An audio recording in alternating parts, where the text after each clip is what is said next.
The Responsibility of Investing is a podcast by the PRI, the world's largest global body on responsible investment, representing over $128 trillion in assets under management. Each episode features conversations with thought leaders and experts from around the world, exploring how sustainable factors are transforming the investment landscape. This series helps PRI signatories and the wider investment community navigate responsible investment with greater precision and confidence for the benefit of both investors and society.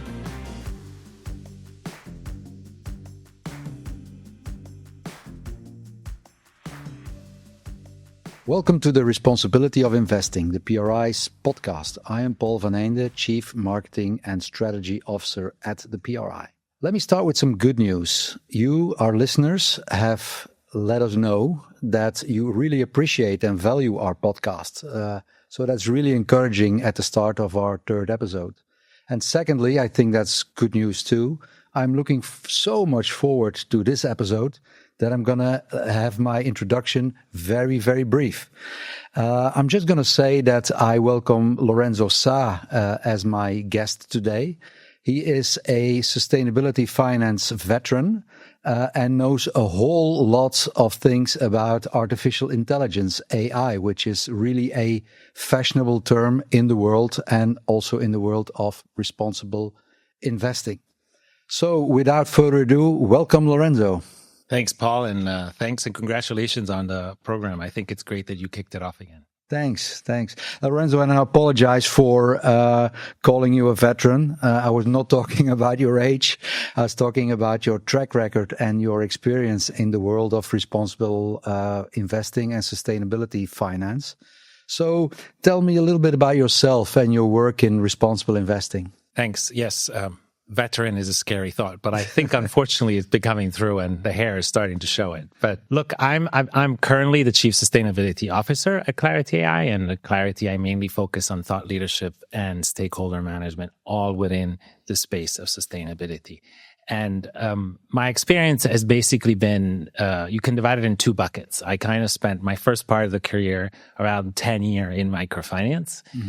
So really looking at how these small loans in emerging markets primarily could actually help lower income populations to actually grow and get opportunities.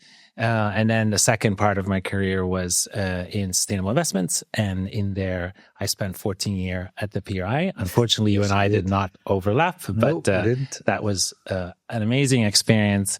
And 2.5 years ago, I left and I joined Clarity AI. And I really was inspired by having seen what the investors kind of were needing within the PRI, inspired by Clarity's innovation push and the desire to actually bring transparency to the market. All right. So 2 very valuable episodes in your career, Lorenzo. It's great to hear. Clarity AI, right? Yes. 2 separate words or terms. What is the company working on, and how does it help responsible investors? So, look, we are a sustainability tech company. We support companies, consumers, and institutional investors in integrating sustainability in their decisions. That's really our essence. So we're sustainability focused. And the way we do this is really focusing on 3 pillars. One is the data pillar, is how do we make sure that we provide accurate equality, current set of information to investors. The second piece is the methodologies. And really for us, what that means is how do we ensure that from a bottom-up approach, institutional investors have methodologies through which they can get insights from that underlying set of data. And then the third piece is really around the tooling and the solutions that help investors then leverage on all this. And we work on that from a building blocks or a Lego building blocks perspective. So investors can choose to take our data, but not everything else, or not use their own data, but leverage on our tools, for example. So they can mix and match as they see fit. And you mentioned our name, and I think our name says a lot about what we try to at least offer the market. The AI piece is bringing that AI element because we believe that we're in a world where we need the scale, the speed to actually move from more analyst-driven models, which we think are now past do, to more data-driven and technology-driven models. And that's the first part, that AI piece. And then the clarity piece was really around making sure that when the investors need to go beyond just a simple rating. They want to understand what's underneath the bonnet, and therefore they want to be able to see the source of the data, the methodology, and that clarity, transparency was really a key element of what Clarity set itself to kind of take on. Okay, thanks. For a marketeer, I have to admit I'm very happy with companies that have a name that covers what they do. So, Yes. so that's. I wasn't around when they did it, but I think they did a great job. Yeah, absolutely. Hey, Lorenzo, if I can move on, and I will move on by quoting you, because I was intrigued by something you wrote in ESG Today a couple of weeks ago. The quote is, and bear with me, "The era of vague optimism and feel-good ESG slogans is over. What comes next demands harder questions, sharper tools, and a deeper tolerance for uncomfortable answers and trade-offs." Intriguing. What did you mean? 2009, when I joined the PRI, Principle 1 and Principle 2 were all about integrating sustainability factors in your investment decision and in active ownership. And I think really the drive and the framing at the time was really around materiality and really that financial materiality. After, the Paris Agreement and the SDG settings, I think the industry moved into a lot more of a hype, I would argue, around how much sustainable investment could actually achieve. And without necessarily distinguishing what was the why the different investors were trying to pursue. So, sustainable investments mean many different things. It means financial materiality, trying to improve your long-term risk adjustment returns because you believe there's that. But there's also people that just are trying to align their values. I don't believe in investing in arms, so you don't want the arms. Or there's that sustainability outcome drive. So you actually want something to change. You want the climate transition to happen or whatever it is. So I think that distinction was missing. Mm-hmm. And so to me, the fact that distinction was missing made it so that we didn't look at the trade-offs.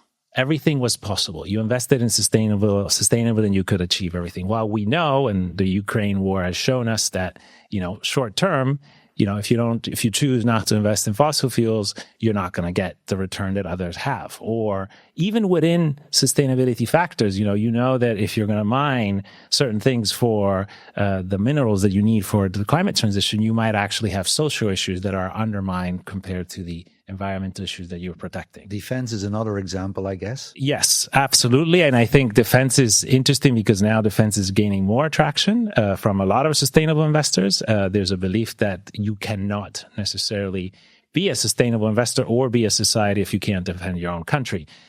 Interestingly enough, I think there's an interesting reflection around that, but there's also risks involved in that of not being able to track those companies that you are supporting, who are they actually selling the arms to? Yeah. So you might actually end up biting yourself, in the bum by trying to actually bring in this. So I don't think it's an easy yes or no. I think there's questions around defense, but that's a good example of where those trade-offs.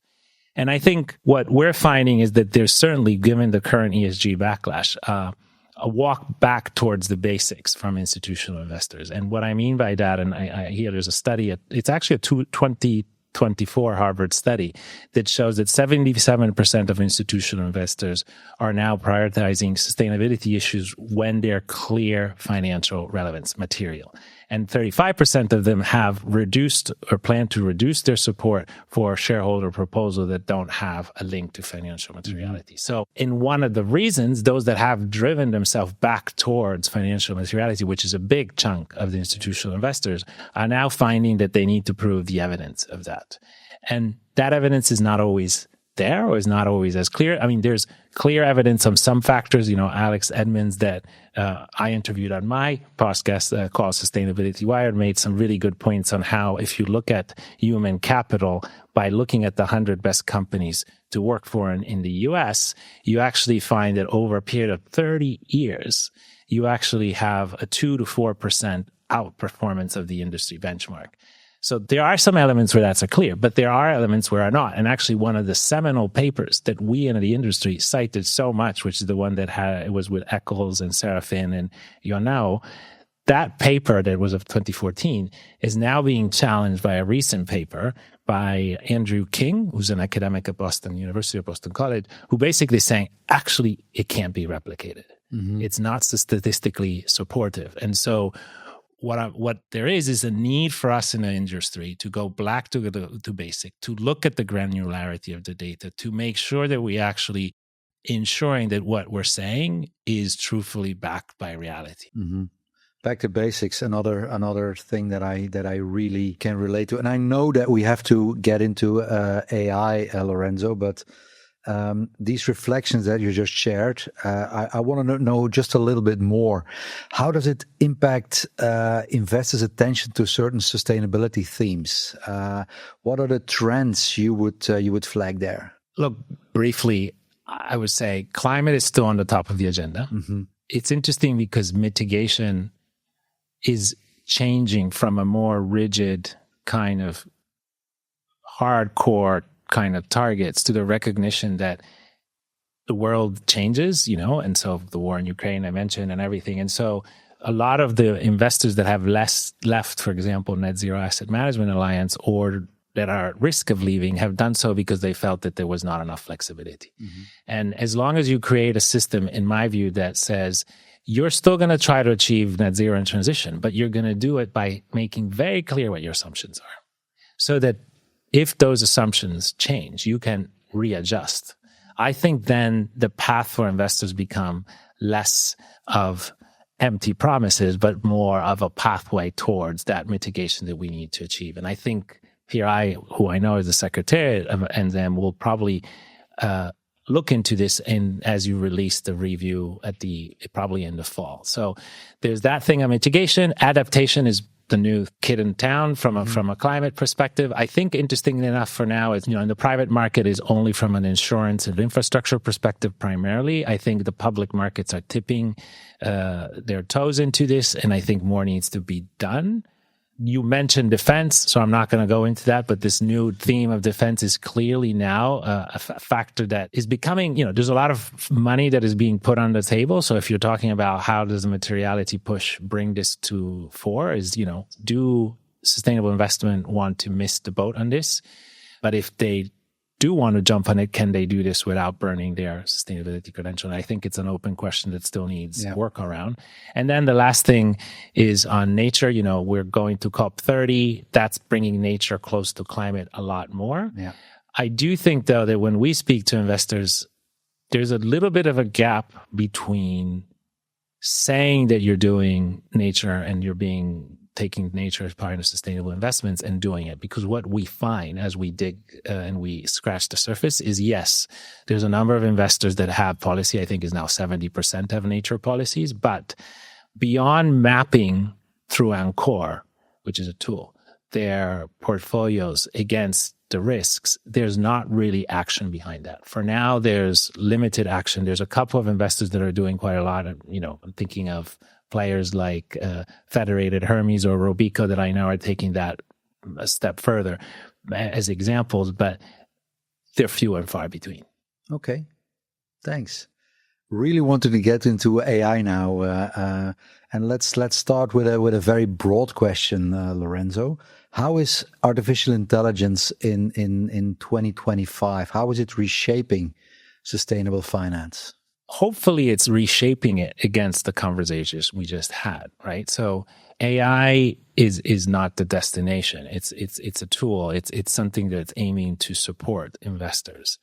And so the way I like to frame it simplistically is that we as institutional investors usually make decision along the knowledge pyramid. And the knowledge pyramid has at the bottom data, and then data becomes information, knowledge, wisdom, and then action, which is what we're actually wanting to do. And the action usually for an investor is taking an investment decision. So in the 8 years we've been using AI, we find that the AI can be a useful partner along the different steps in different ways. So maybe highlighting briefly how each of those steps get improved. So on the data side, we know that now with AI, you can collect public level information through tables, through qualitative, quantitative data, and this can be done in a combination of AI and human in the loop, which is dependent on the type of data you're collecting. But what this provides is an incredible capability of giving a greater level of coverage, including going into markets that typically weren't covered, and therefore that allows for better and broader sets of opportunities, especially in emerging markets where a lot of the challenges on sustainability sit.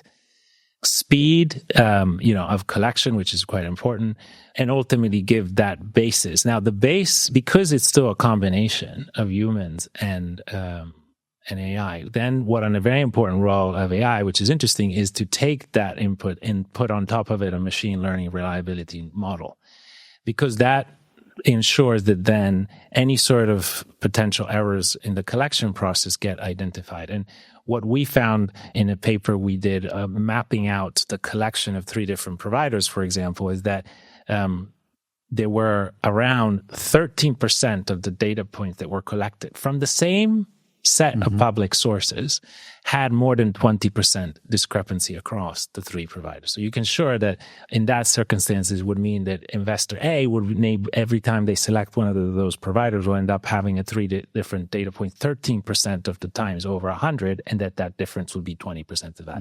That makes a difference.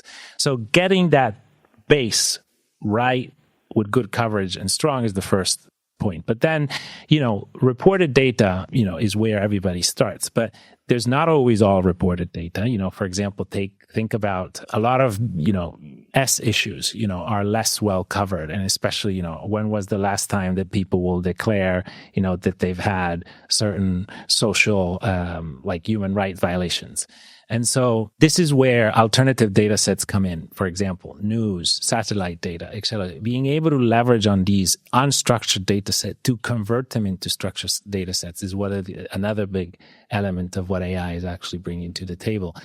The example I like to flag is, which I read, which some of the investors, including Fidelity International and a few others, are doing, is they basically have small microphones now around palm oil plantations that collect the information of the sounds around those plantations and is able to convert if the biodiversity around those plantations is actually impacted or not by the existence of those plantations. So you can see how different signals are now actually being collected through unstructured data. Yeah. On top of that is you might not have any reported or information available of any sorts. You still can run modeling and estimations. And, typically, a human-based estimation will start with a sector base or a geography base. With AI, you can put in a lot of factors to track. Think about Scope 3. You can we mapped out, I think, something like 17 different factors that you can check. And then you have a human in the loop that will say, are these the appropriate factors or not? And if you think one of them is not appropriate, you pull it out and you give it back to the model. And what I always like to remember as our data scientist reminds me, it's like, it's called machine learning for a reason, because it's learning through that process and you're educating that process to ensure that it's appropriately and it's giving the appropriate outcome. So that sort of backward looking set of information is how you go up the pyramid. I think what's quite important then is within that is to recognize that investors no longer want backward looking information. Yeah. There's a strong sense is how do you look ahead, and transition planning is the best place to look at that. And so if you think of transition planning, what we've been able to do with AI is process the 300 to 400 largest, most emitting companies. And what we've seen is that though they have mostly transition plans, 40% of them through the use of AI, we found have quantifiable measures that take them to the target that they state. That means the 60% don't. Okay. Yeah. So what do you do with those 60% with investable? First, you know that it's them, and then you can choose. Do I divest? Do I stay in them? Do I engage? But you now have a quick way to start your investment decision process. Yeah. So that's on the forward-looking data. But probably one of the most exciting thing right now is the step on top of that, which is the research and conversational element of AI. And this is where I found a university professor called Jeremy Otley, recently said, let me ask you, do you use AI, Paul? I do. Okay, well, the answer you're supposed to be saying is you don't, because you work with AI. Okay. The point is, and actually if you think about it, is actually extremely interesting, is that now if you have a tool and that is actually designed the right way, it's not a tool.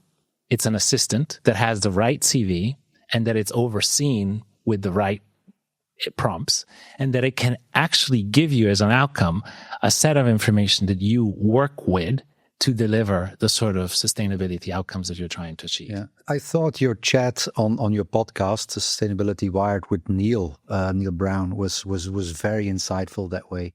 He was not using AI; he was working with it. It really was a very interesting example for me of the interaction, the loop that you create between human and machine. So that was interesting. Yeah, so this is what we're seeing in the most recent evolution. So we, for example, now have a system where you can create company briefs automatically, and then these company briefs have a set of information of what are the strengths and weaknesses on a specific topic for that company. And then you can go to the AI assistant and start a conversation around digging deeper into that.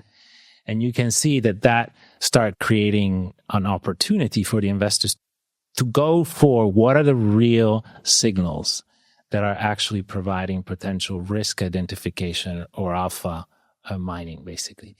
And so you can see how we went from the bottom to all the way to the top of the pyramid, and at the end of that process, you make the investment decisions. And one last thing that, in terms of uses of AI, we didn't cover is then you need to report all that. Mm-hmm. And you need to report it to the regulator, or you need to report it to your clients. And this is where, if you've used ChatGPT, you've seen that one of the incredible ability is that synthesis. Yeah. So reporting often to the regulator or to your clients is about synthesizing things, but synthesizing it in respect to what's the need on the other side. Yeah. And so as long as you can design a framework so that these outputs respond to that specific need, then the amount of savings become incredible. I mean, all this process, just to tell you, there's an Oliver Wyman study says that in the asset management space, these tools existing today have the possibility to bring 40% productivity improvements, which again, if we're in this industry for trying to drive that change that I think, obviously the PRI is trying to lead on, that's an incredible opportunity so that investors can focus on sustainable investing and not the compliance or all the dredge work, and actually fixed on what is the value, the true value add. Lorenzo, can I take you back to something that you said a couple of minutes ago, back to basics? And it's also a gospel that I've been preaching since joining the PRI. And when I think about basics in investment, I'm talking about materiality, I'm talking about investment returns, I'm thinking about investment alpha, long-term value. How do you think AI can concretely help investors going back to that long-term value and that materiality? Yeah, look, I think AI is not a silver bullet. So the way we're going to get there is ensuring that the investor is empowered and has a clear desire to investigate and explore that materiality impact. But once you're there, then I think you need all hands on deck, and AI can offer a lot of hands. Yeah. And this is where the way I like to frame it is that you have two things at your disposal. You have a cheetah and you have an owl. What I mean by that is you have all of a sudden something that can help you do things much faster. Things that you can do, but do them much faster. And, a lot of that data digging or a lot of that information searching, this is around finding the material gems that sit there, but you need to do the work. And if you can do it faster, that's amazing. But sometimes you don't even know where that information is, or you don't even know that information exists. And this is the owl. The owl sees things at night that humans don't see. And so if you give, and I go back to that task of, if you give your assistant the possibility to go and look for something, that is actually now possible. You can go and talk to AI and find things that are new that don't necessarily things that you had thought of in the first place. So humans need to own materiality, not AI, but AI can certainly be driven to the table. And in today's world where, we have the backlash, we have climate that's deteriorating fast. And unfortunately, just think of what's recently happened in the US and Texas and how that might not be only climate, but it might be also climate. We need to get on with it. Mm-hmm. And this is where we should use all tools, including AI. Yeah. Lorenzo, probably a topic for a whole different podcast episode. So very briefly, if possible, is all of this risk-free? Are there really things that we should keep in mind when working with AI? I was going to say using AI, but working yes, with AI. Working with AI. Yeah. Look, no transformational technology is risk-free, and AI is clearly part of that. In fact, the way I often look at it is there are environmental, social, and governance. There's ESG factors in the use of AI, and all of those need to be managed and overseen. I typically start from the governance and social side because I think they're the ones that are most obvious, and they're the ones that give such a high level of risks around the use of AI that if you don't get them right, you lose trust in AI. And if you lose trust in AI, the society is going to move away from it. And so getting the governance right is crucial. And what do you mean by that? It's, ensuring that the responsibilities are clear, that hallucinations are managed, that violations of data privacy are in check, bias is everywhere. And so clearly there's a set of things that anyone working on AI needs to be on top of. But, I like to say that as we discovered fire and we protected ourselves from enemies and gave us food and light, etc., it also burned down our cities, it burned down our crops, etc. We didn't stop using fire. No. We figured out how to have firefighters, how to have, alarm systems in place. And I think the same is for all these governance issues. And, it's about anyone especially in the institutional investor space needs to think about a curated data set so that it's not biased, so it doesn't in itself create hallucinated results. It needs to think of the methodology that the model is built on so that actually it avoids certain outcomes and it chooses the sort of type of AI that is linked to the use case that it's appropriate. The prompts are thought of, in a way that the outcome that the prompts provide also can manage some of the risks involved with it. And then you need to make sure that all this is sitting in a system that is either within your own system for which you believe it's properly secure, or you do proper due diligence of where your data or information is, because obviously your data property and privacy is critical. And then obviously the usual story is you need the human in the loop, right? And so if you have your human in the loop, there should be an element of oversight that is quite critical. What I didn't talk about is the environmental side. If you want, I'll briefly mention it, but there's clearly an impact of using AI. Data centers are growing. Usually, I think energy spent. Yeah, the energy spent. I'm here looking at the IEA, the energy, an energy and AI report signal that the amount of electricity needed might double by 2030 because of the usage of AI. Google, Microsoft have had increases in their CO2 emissions because of their data center growth. So we're clearly impacting this, but I think there is an element even there of putting things into perspective in the sense that still energy and AI represent 3% of the overall power per consumption, and that even with the higher growth rates of the usage of AI, the amount of transformation that society needs towards electrification, AI is only a small portion of that. Okay. Now, again, that doesn't mean that we shouldn't manage that, but it's to put into perspective. And the great thing is that, Nicholas Stern, which is the writer of the Stern Review that 20 years ago signaled how, the importance of signaling how the externalities of climate change are a market failure. He and others have done a recent report that identify how the use of AI today is providing a net positive to address climate change, because obviously there's all these negative elements of the data centers, but there's all the uses that AI can be applied that can increase the sort of efficiencies and productivity gains that will basically ensure that we get a positive net outcome from AI. And I would recommend to read that paper. It's excellent. All right, thanks. Trying to get to a conclusion and to as concrete a conclusion as possible, Lorenzo. With all of this in mind, what should investors do now on artificial intelligence? Start. Okay. Look, don't wait for perfection. I think you need to learn by doing. There's a lot out there that it's a trial and error aspect. Obviously, you need to make sure of where you're trialing and error and what the risk around that process is. But again, a proper curated data set and a special purpose tool that can help you built inside or outside. It doesn't matter if it's your own or purchasing it. The important is that you start. And I'm not sure if I told you this the other day, but in the late 1800s, there were two cities in Illinois, one called Chicago and one called Cairo. All right. And they both were an important transport hub. Okay. Now, one, which was Cairo, decided to keep holding on to steamboats, so along the rivers. Yeah. And another one, Chicago, decided to take on the railways.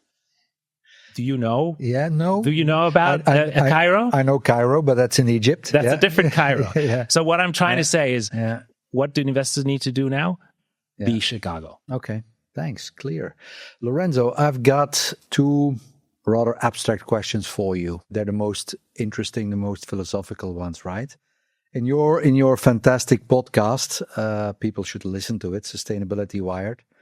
You ask your guest every time to bring a piece of art and explain its link with sustainability. I know I'm hijacking your idea now, but if I would have asked you to bring something, what would it have been and why?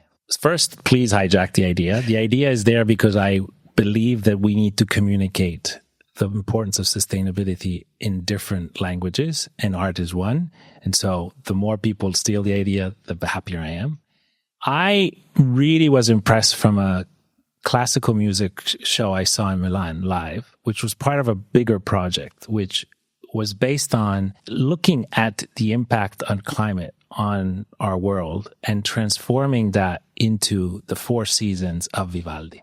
Mm-hmm. So, for spring, is probably the most famous Vivaldi season. And I can't remember how it does. Do you remember how it goes? It's like... Not under pressure. Not under pressure. But anyway, pressure. What's incredible is that they used AI to map out how climate has changed, and they rewrote the four seasons of Vivaldi, and you listen to it. And it's so disturbing and thought-provoking. I found it incredible. The storms are much louder. There's less bird chirping into the sound of it. And the rhythms are much less regular. So there's this great sense of insecurity. How to take home a message in a very different way. Yeah. That to me was fabulous. And if you can, I highly recommend. All right, I will. And then a question that I ask each and every of my guests at the responsibility of investing. What do you think is the responsibility that investors have with regards to sustainability? I love this question, and I saw you asked it to previous guests, and so I've had to think about it. And embarrassingly, after having spent 20 years in this sector, I started thinking about the word responsibility. And responsibility comes from the Latin word rispondere, which means to answer. And I think we have forgotten that element, because I think sustainable investments is about outcomes. Responding instead is about how do you ensure that you're actually delivering to what your investor, retail or institutional, wants from you. And that, can be mission driven or can actually be financially driven. Mm-hmm. So what that means to me is that you need to be aware of what your client wants. So you need to do that exercise. You need to respond maturely and in an accountable way of what those desires are. And then you need to be communicating that in a very transparent way. To me, that is a responsible investor. All right. Thank you, Lorenzo. And big shout out to my mom, actually, who made me study Latin for 6 years. There you go. I still don't like the fact that you made me play the classic guitar for the same number of years, but Latin certainly was something that brought something to me. Thank you very much for being the guest in this episode that I decided to call To AI or Not to AI. That's not the question. Because do it is very clearly, start doing it is very clearly your suggestion to everybody in the investment world. I learned a lot. Some of the things that I wrote down was very clearly that AI is not a destination. It is a tool. It is a partner leading to action. And humans need to own this action. Humans need to own materiality is something that I heard you say. Amongst a lot of other things. So thank you very much, Lorenzo.